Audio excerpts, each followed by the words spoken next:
Oh, hello there. Old Man Skeletal here, recording another terrible video for my 4 subscribers. As you can tell, I'm actually quite a chubby person. Probably gonna work on that. Anywho, today we have something special. If you watched my last video, then you already know what that is. Today we're going to be reading a Minecraft fanfiction suggested to me by my sister. It's not that bad. Definitely better than I was expecting. Like, I was expecting straight up terrible quality, but this was actually better than expected, and that's a bonus if you ask me. But I'm no critic, especially not of literature.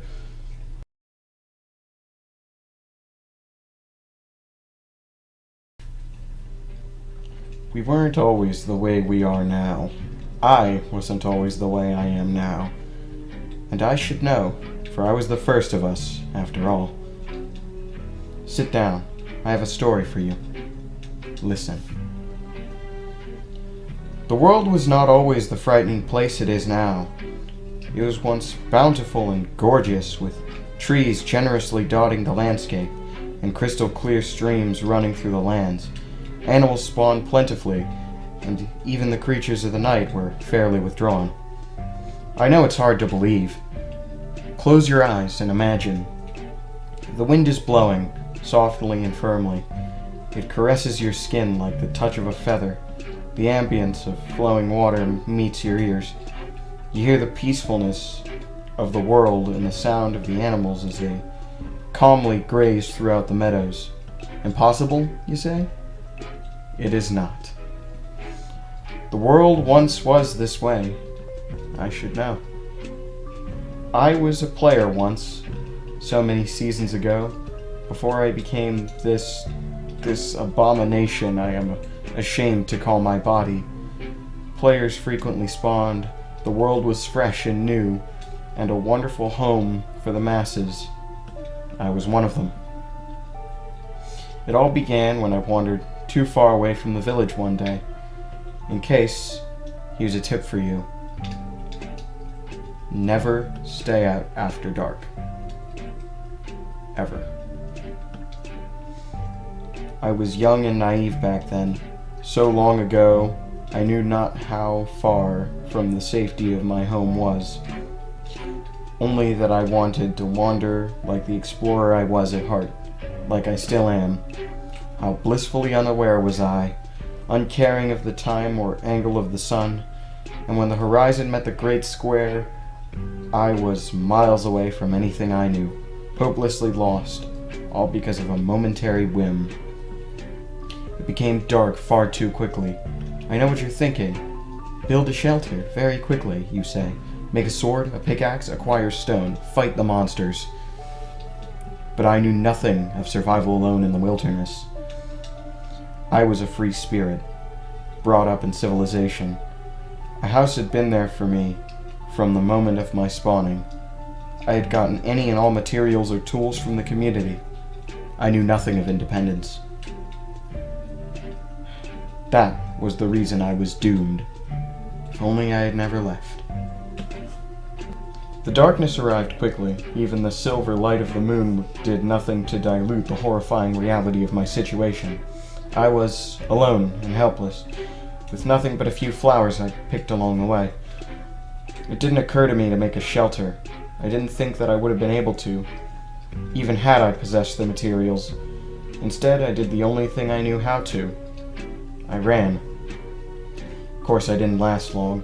The monsters, the creatures born of darkness, the fiends of night, they caught up to me. The green things that are humanoid, the green things that are not, the deathless warriors of bone, and even the gargantuan spiders, they all caught up to me eventually. There were no Endermen. The race of Ender was non-existent then. I should know. I was, after all, the first. The creatures of darkness caught up to me. I was weak from hunger and fatigue. My soul was stretched thin over the framework of my physical form, and I knew it was hopeless then. I gave up. They killed me. Or did they? There was no such thing as respawning in this world. Death is swift and permanent, with no promise of new life to soften the blow. In your weakling worlds, where you can die and resurrect infinitely, suffering no casualties but perhaps valuable items, you're blissfully unaware of reality. This is reality. There is no respawning. I knew nothing for the longest time except a few snatches of sound, a clattering of metal, a whispered voice, perhaps a hushed conversation. When I opened my eyes, I was alone, lying down in utter darkness.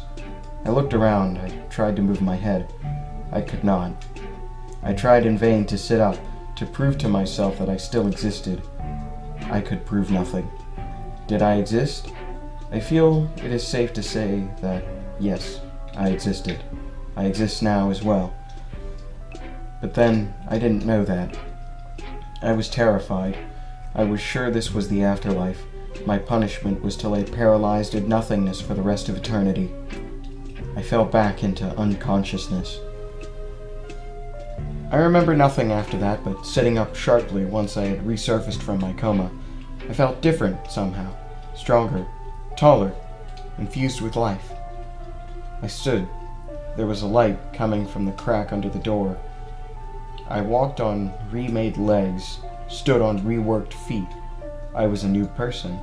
No, not person. Creature. But I was still blissfully unaware. The door opened easily. I slipped into the dimly lit hall to find myself in front of a door. A different door. In the feeble light, I could make out the basic shapes and colors. As I reached toward the knob, I noticed something that chilled me to my core. My hand was not a hand. It was a dark appendage connected to my arm. My arm.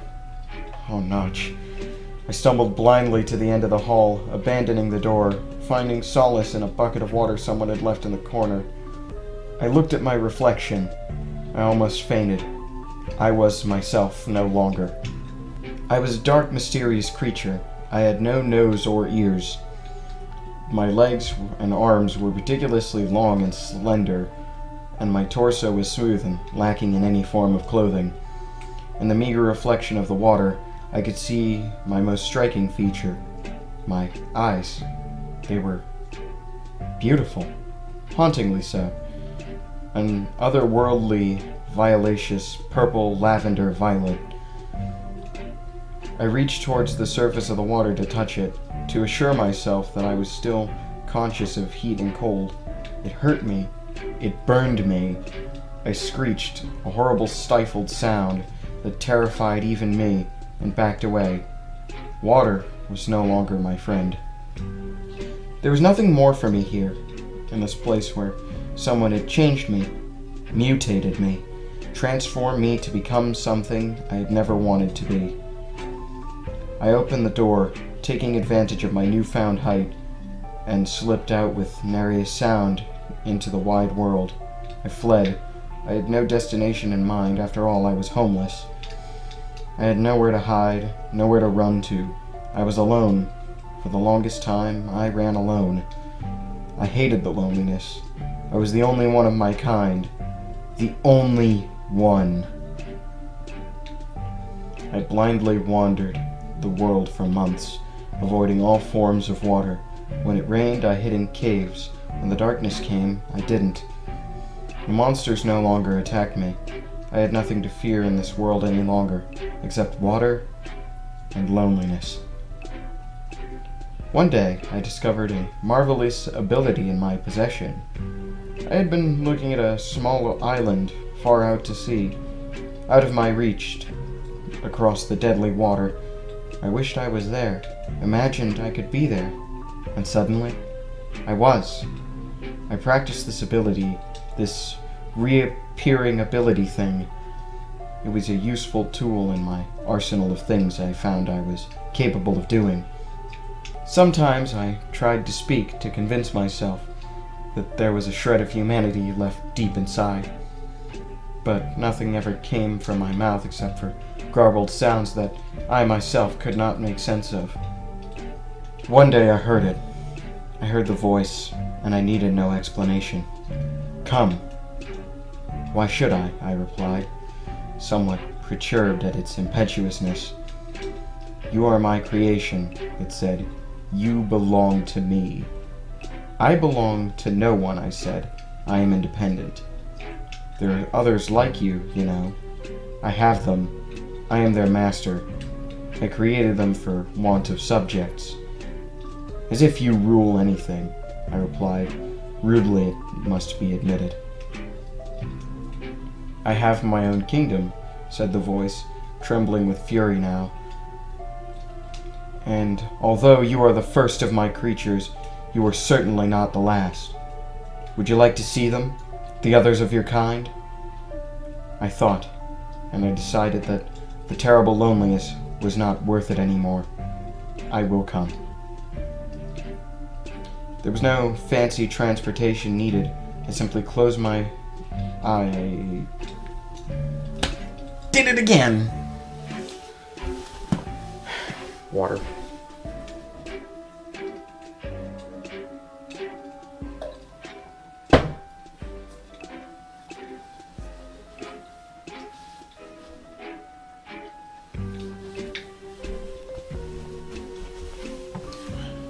Hunting music for this is gonna be good bits of fun. I bet you I won't find anything good. Okay. I'm telling you, royalty free. That's where you find the best music.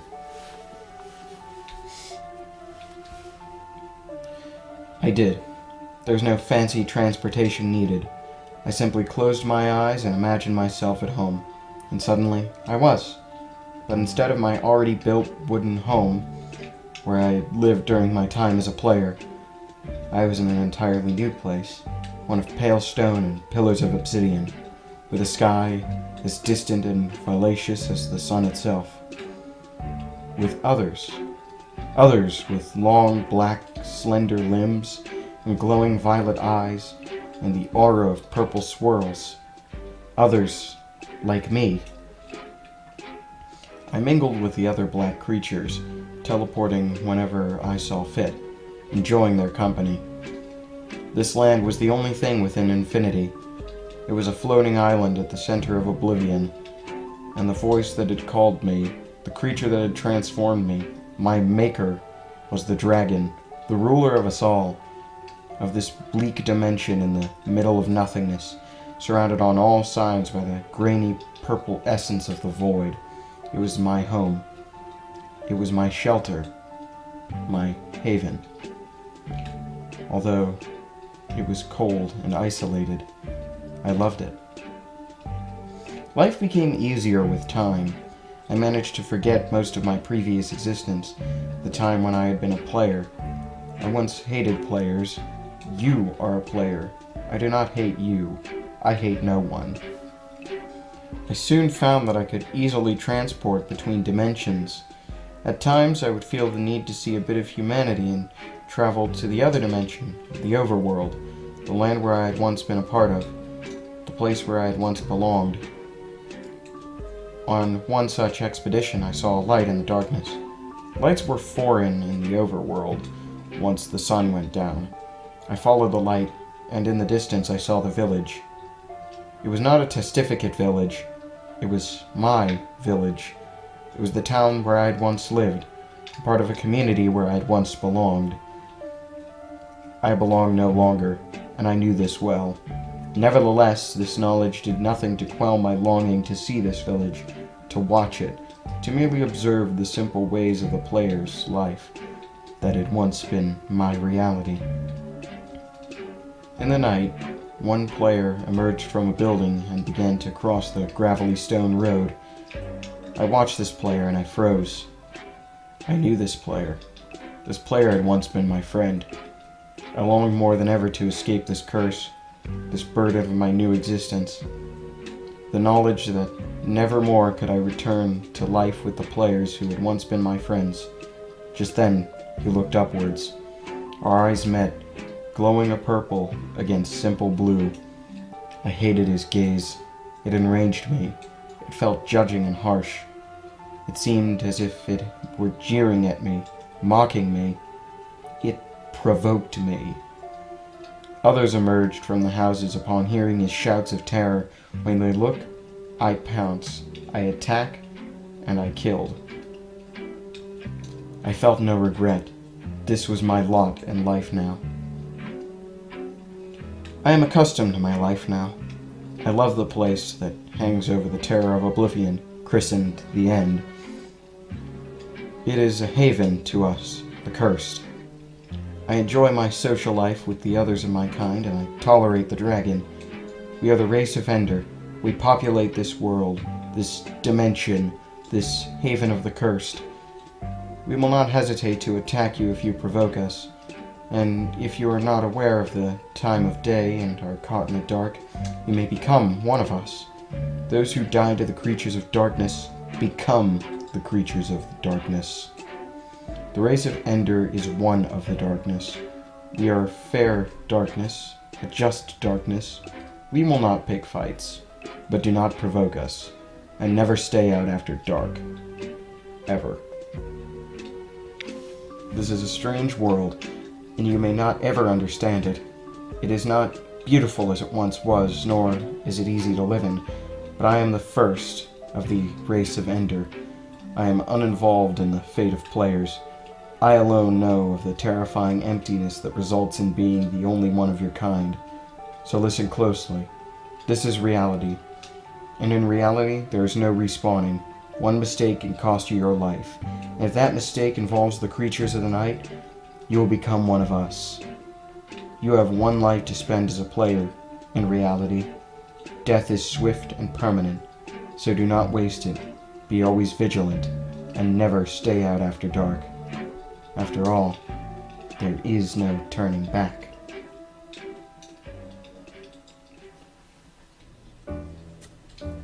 I know, it's dumb.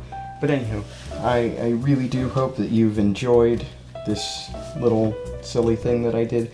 I might do more in the future if this is well received, unlike anything that I've made so far. So, if you have any other suggestions, you can always just leave them in the comments below. I'll leave a link to this person's fanfiction channel in the description. Obviously, I'm going to try and find some songs to put in the background, some form of ambience or something. I don't know how well that's going to go, though, because I don't really know anything about setting the tones. But yeah, I hope you enjoyed this little thing that I did. It's probably going to be like 10 minutes long in spite of the fact that I spent 30 minutes recording it because I can't read. I mean I can, but I stutter a lot, alright? And, yeah. Be cool, stay in school, and, adios.